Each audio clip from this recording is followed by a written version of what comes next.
You are desperate, and that is why you feel hollow inside. You chase money, and it slips away from you. You chase affection, and it pulls back. You chase power, and it laughs at you. You are running on a treadmill of desire, sweating, hurting, draining your spirit. Yet you remain in the exact same spot where you began. The world has deceived you. It told you that to gain what you want, you must crave it deeply. You must obsess over it. You must shout your needs into the empty sky until the universe replies. But the universe does not respond to shouting. It responds to command. There is a certain mental frequency that bends reality toward itself. It is not magic. It is not cheap modern manifestation. It is an ancient and ruthless psychological structure used by emperors to rule vast lands and by slaves to break their chains. It is Stoicism, but not the watered-down passive version you see on social media quotes. I'm speaking about the weaponized philosophy of Marcus Aurelius, Seneca, and Epictetus, the kind that does not only endure pain, but consumes it. If you want to receive everything you desire in life, you must stop behaving like a beggar and begin thinking like an emperor. You must reverse the nature of desire. Most people are servants to their wants. By the end of this, you will control them. I will give you 7 Stoic rules that remove the desperation that pushes success away. But be warned, this demands that you kill the part of yourself that enjoys being a victim. If you are ready to stop chasing and start commanding, pay close attention. The first rule is objective representation.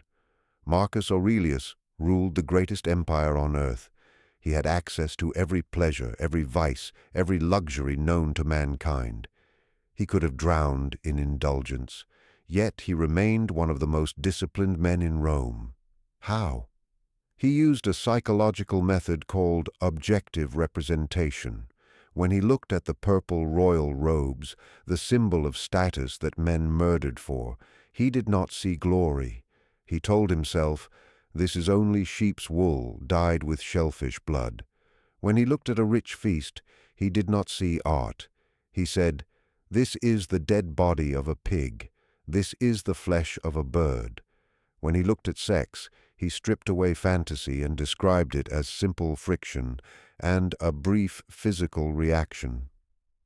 He was not being negative. He was breaking hypnosis. You are under a spell. You look at a sports car and you do not see metal and rubber. You see prestige. You see happiness. You look at a person and you do not see a flawed human with fears and weaknesses.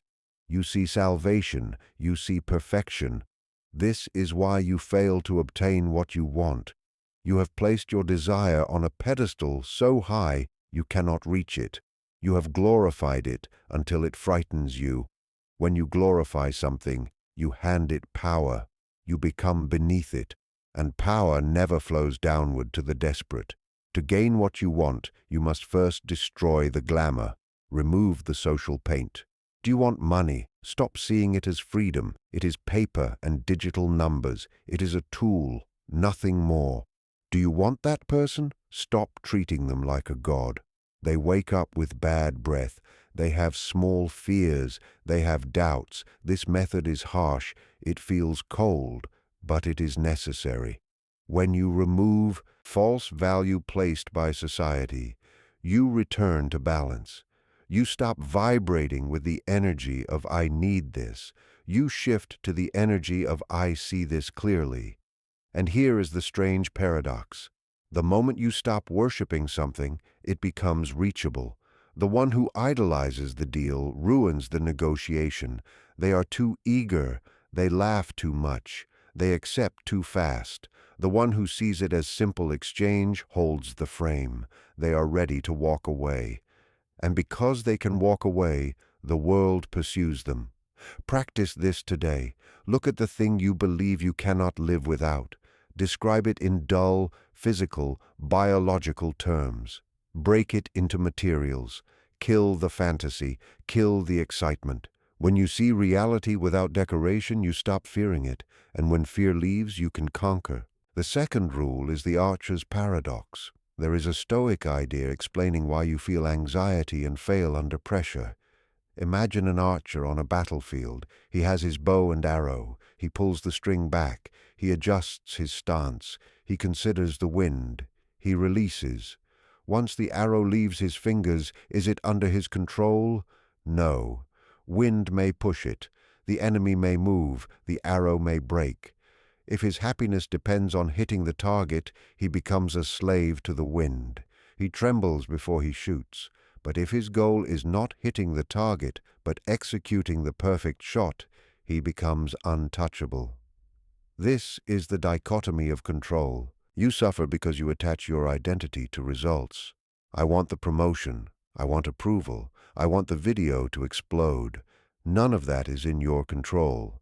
It belongs to the outside world. When you attach your worth to outcome, you hand your mind to strangers. The Stoic rule is simple. Internalize the goal. Do not aim to get the job. Aim to give the best interview possible.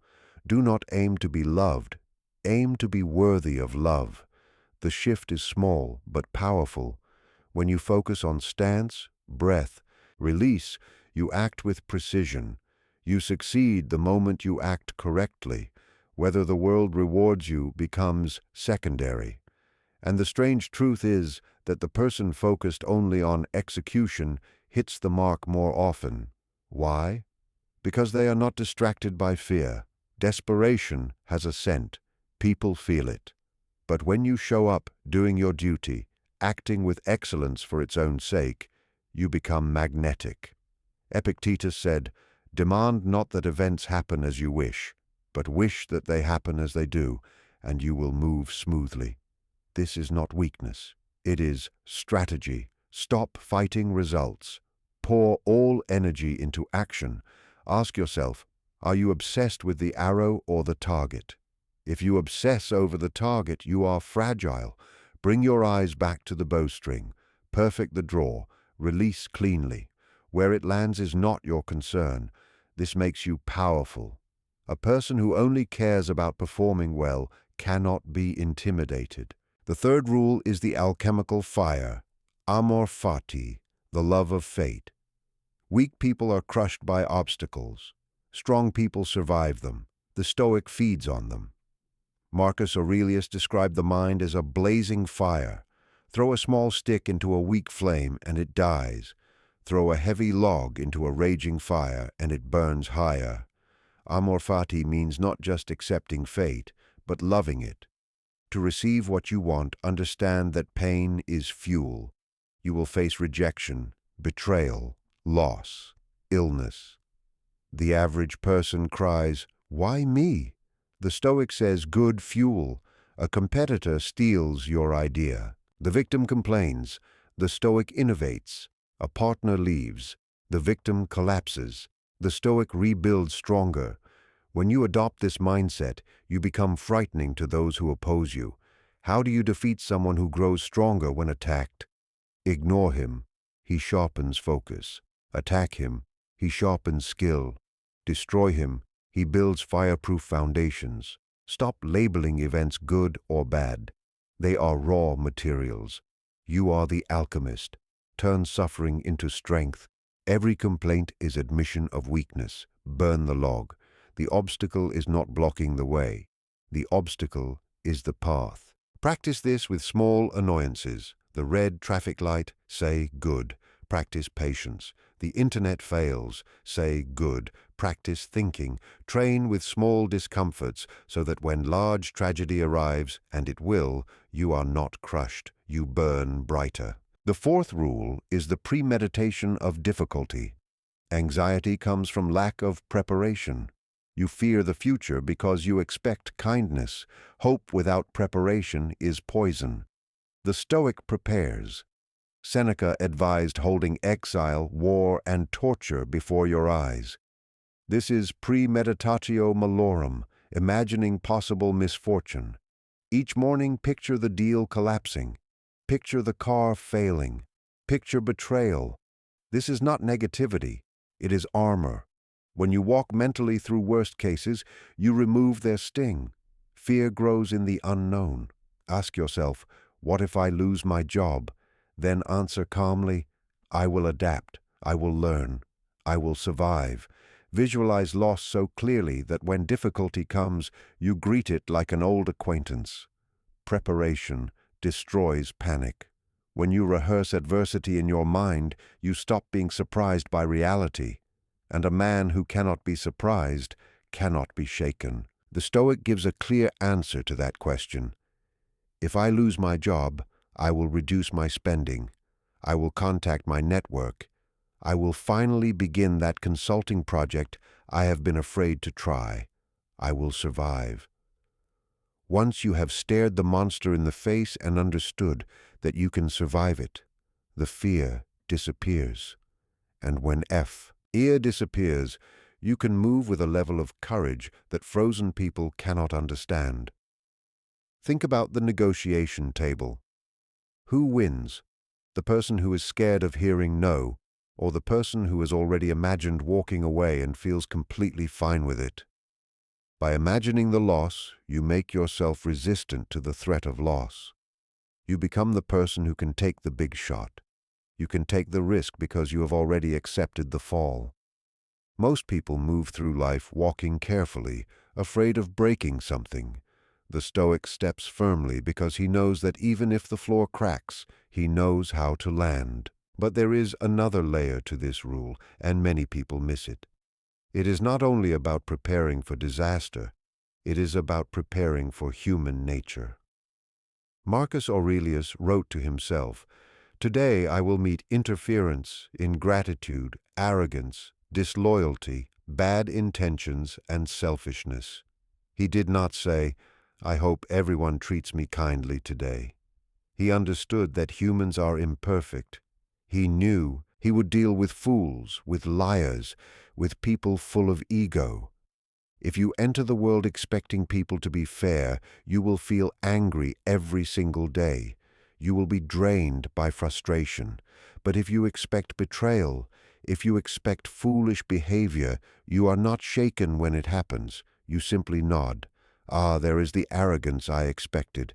You do not take it personally. You do not become emotional. You stay focused on your mission. You cannot achieve what you want if you are always distracted by the bad behavior of others.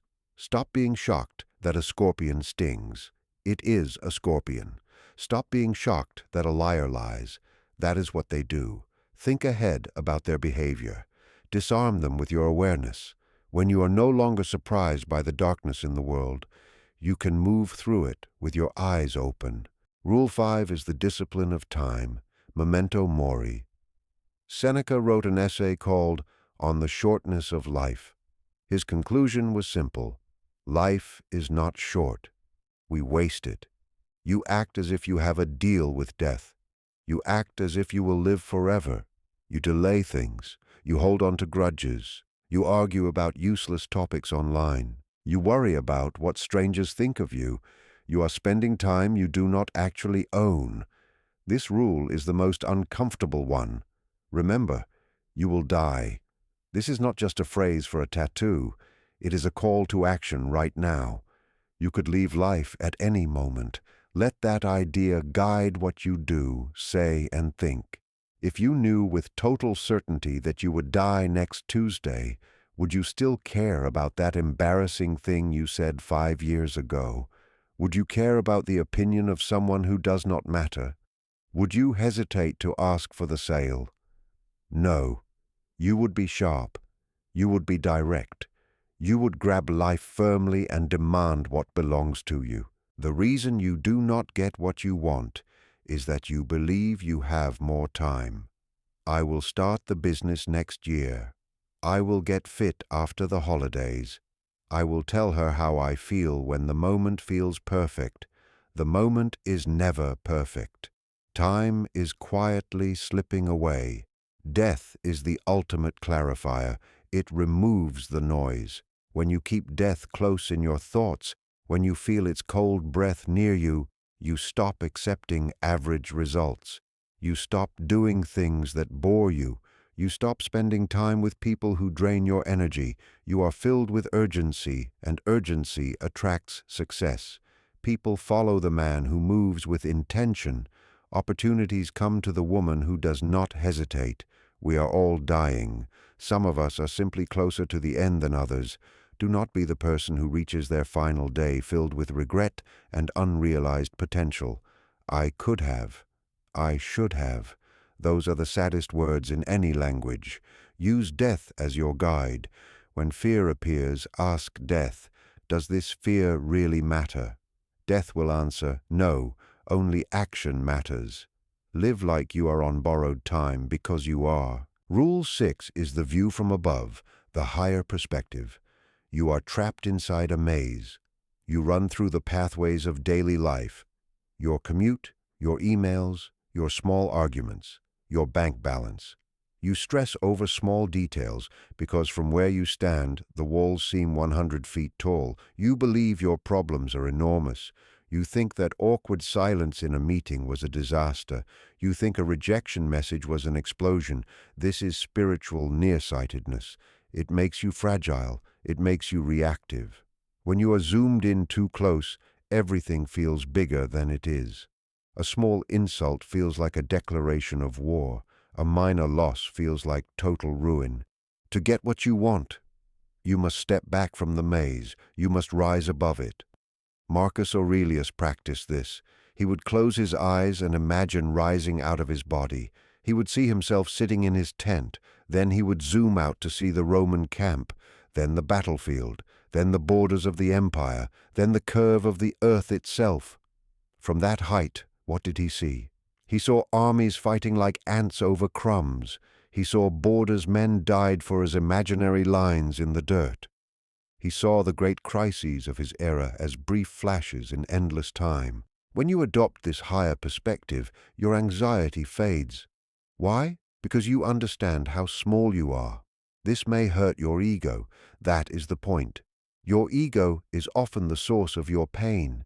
Your ego says, I am special, my suffering is unique. It is not. You are a tiny speck on a rock spinning through space. Your life is a brief flash in the darkness.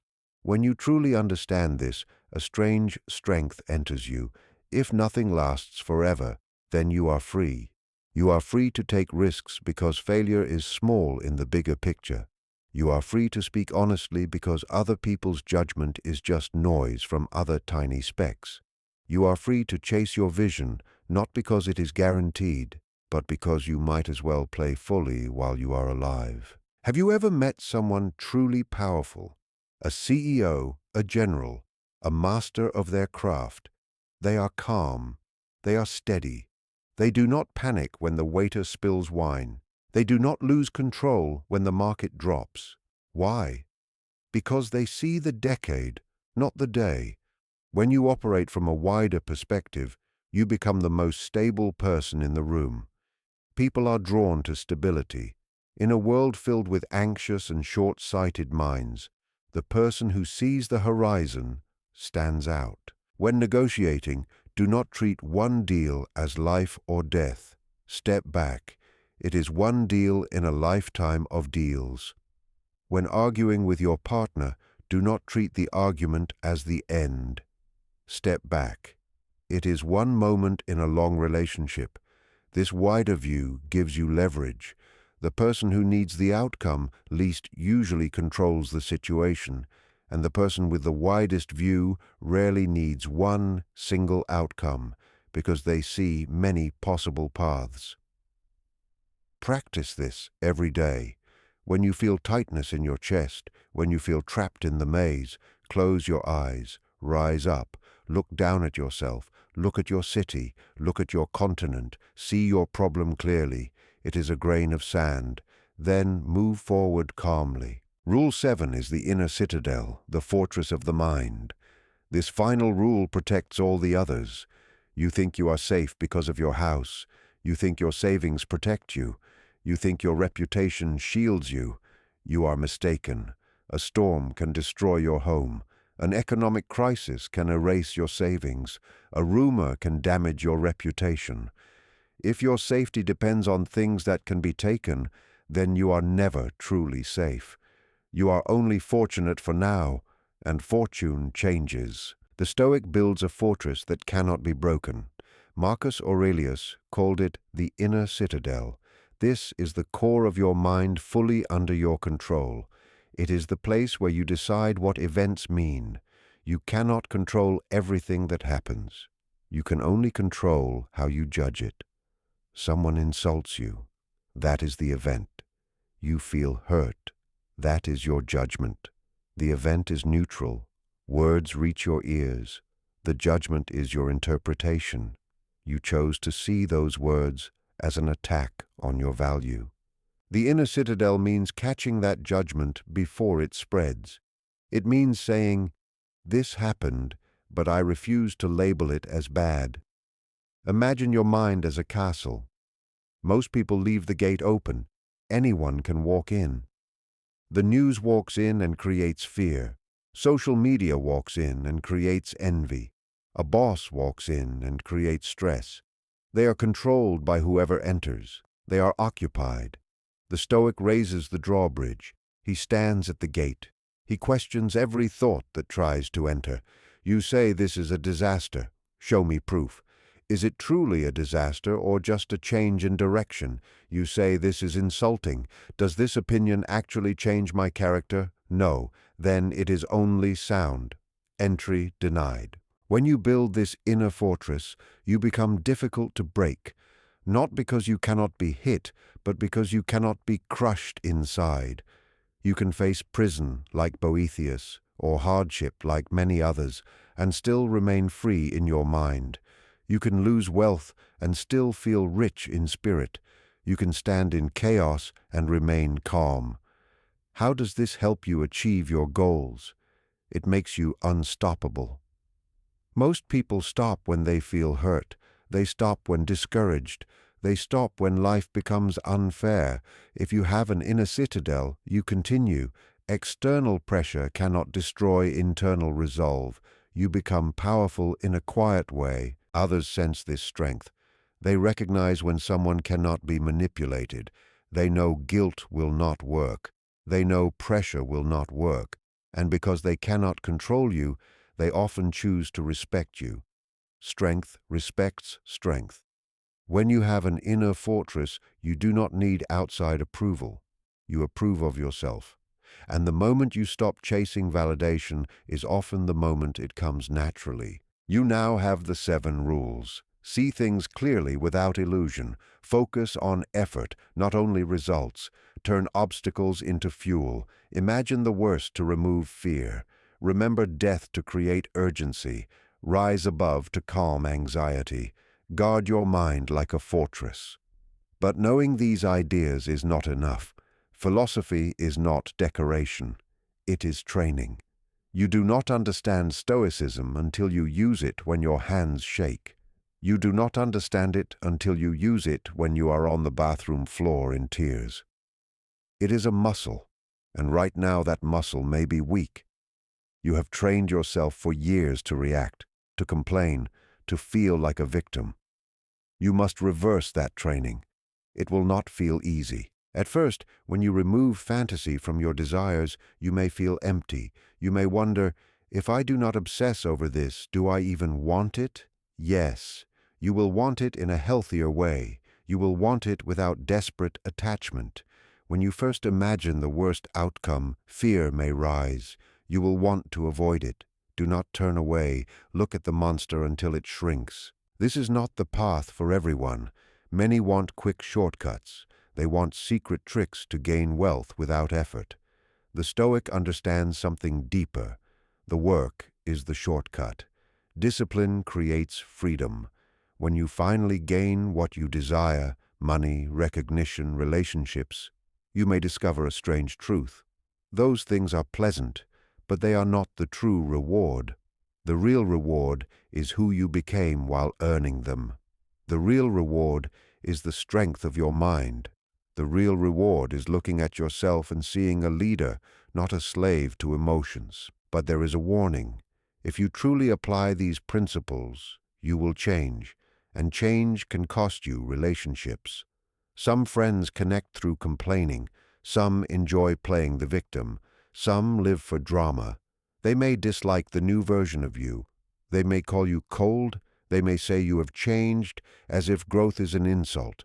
They may try to pull you back because your stability shows them their instability. Your discipline shows them their weakness. For a time you may feel alone. The top of the mountain is quiet. The air is thin. It can feel cold, but the view from the top is worth the climb. You must decide.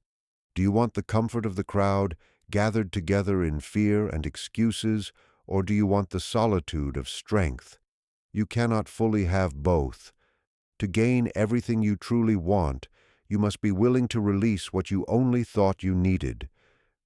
Are you willing to pay that cost? Most people are not.